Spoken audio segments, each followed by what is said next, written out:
Google reported robust earnings for the third quarter, beating Wall Street's expectations and sending the company's stock to record highs. The web company cleared $14.9 billion in revenue, a 12% boost over last year's third quarter. $3.44 billion in operating profit was up from $2.74 billion this time last year. 91% of the company's revenue came from ads, but believe it or not, advertising's share is falling.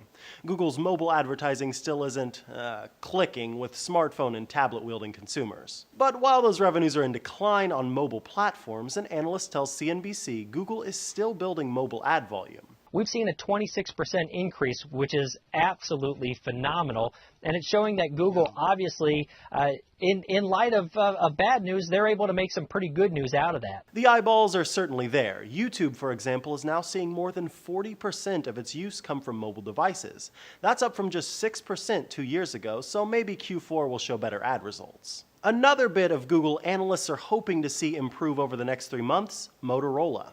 Its share of Google's revenues sank by $600 million this quarter to 8% of totals. The company is still recording quarterly losses despite the launch of its Moto X smartphone. But a writer for Read Write says it's not the end of the world. Yes, Moto is a cash sink, but it provides a valuable testbed for Android improvements like voice recognition and gesture control. In the short term, there is less importance on how much the smartphone maker is losing than on building the company, its technology and infrastructure. So, mostly good news, and some not great news from the mobile and mobile ad divisions. Wall Street doesn't seem to mind the rough patches. Google's stock spiked to record highs on the earnings report. Prices passed $1,000 a share for the first time in the company's publicly traded history Friday morning before the markets opened. And at time of writing, it's still sitting just above that milestone. For Newsy, I'm Micah Sargent.